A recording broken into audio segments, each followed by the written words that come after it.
I think they want to learn. 41 class. They don't have books. They just don't have books. We are going to be stars of Africa one day. I like to read. It helps you to improve your language. We need books. We don't have enough books for them to help them to read. A country that does not read is not a country, but a country that reads is a country that is successful. The kids that read those books, even if they never leave their village, will have left their village. They're going to get an understanding of the world, an understanding of how people relate to each other, an understanding of how things can work.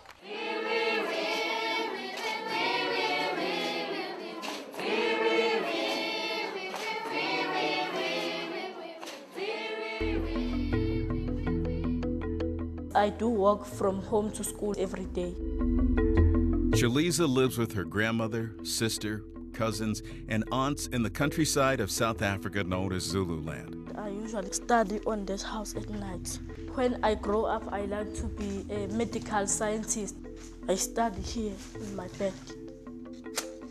Because our country is affected with HIV/AIDS, so I want to get the cure of AIDS one day, so that our people could be alive. A noble goal in a land of overwhelming need. Half of the children in this region are orphaned from AIDS.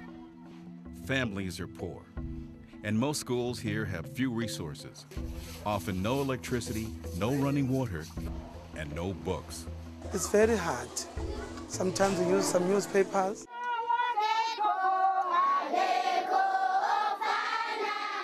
Chaliza is one of the lucky ones. A global partnership has helped create a library at her remote, rural school and makes dreams like Chaliza's seem possible. We come here after lunch and read the books, and then we write what have we learned in that story, and we enjoy learning in the library. It will not be a library without books for Africa. So we are proud for these books, and our children are so interested to visit this library because they know that there are different books. Timbalesezwe is one of the schools that receive books from Books for Africa. Swilaki? Yeah. Good to meet you. Minnesota businessman Henry Brommelkamp first visited the region 3 years ago. It was astonishing. I went to my favorite school, Amasangwini, and went to the library, and they had shelves with numbers on the shelves. They had a librarian, they had a card file with empty cards and no books. So I said, well, Books for Africa needs to know about this place. Hi, I'm Henry.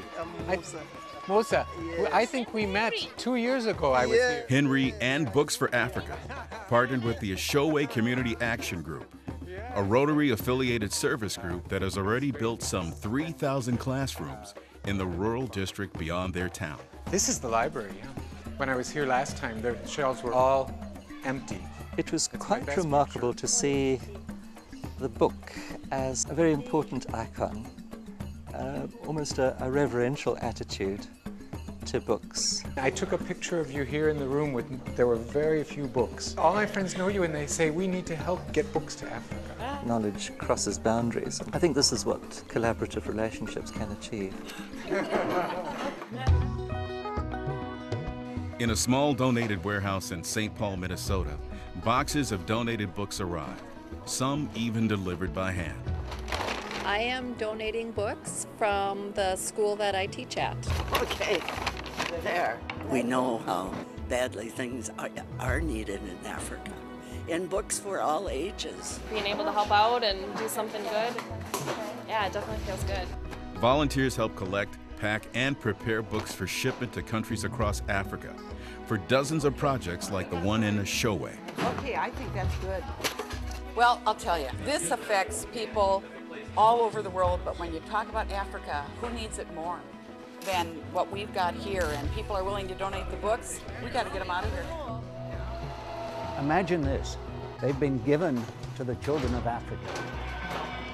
books like this, they belong to the children in Uganda or wherever. We just have to raise the funds to get this book there.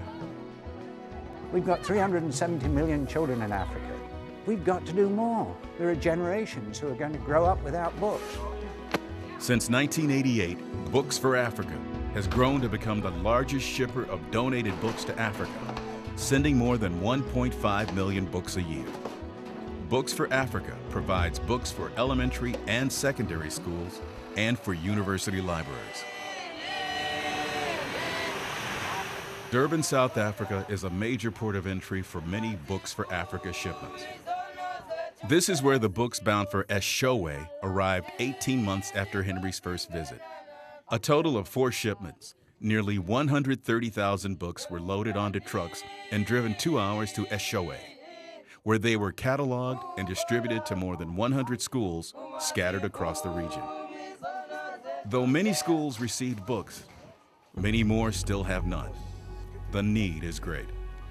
Some crayons, please. At Debenkulu Primary School, teachers hold class under a tree, and the only building provides little protection. The area is infested with insects, and there are no books. Send them into English. No books, they don't have books. Mpamaze Primary School has nearly 1,000 students. No electricity, no water, and no books. Very, very difficult because everything you say must be imaginary. These children have never seen a beaker, they have never seen a pipette, they have never seen any scientific thing, but they learn science. But they've never seen those things. We draw things on the board. Sometimes there's 1 book or 2 books, and then we share the thing, we share information. Despite the conditions, the children keep coming. Teachers continue to teach. The drive for learning remains undaunted. But how much more could be done if they had books?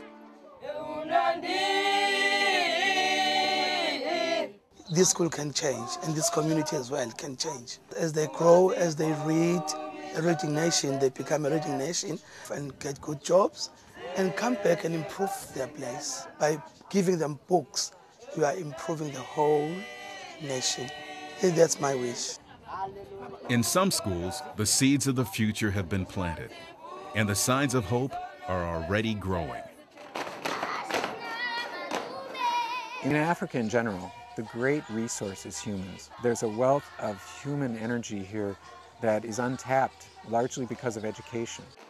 The school is where their children are going to get information which will make them to be good citizens of South Africa, because we believe that education is one of the powerful weapons that our children can change their lives. I would like to thank the Books of Africa Club that they have donated just such nice books that are here in the library. These books are giving much information to us, so that will help us in the future. We thank them very much. We'd like to say thank you very much to Books for Africa. Greatest gratitude for everything that Books for Africa has done for them. It means a lot. A book means a lot to our learners. Thank you very much, Books for Africa, for providing books for us. I say thank you, thank you, thank you, thank you, thank you. Thank you very much for coming. Thank you for your love. Thank you for your caring. It's very, very a wonderful thing to our school. Thank you very much for everything you did for us.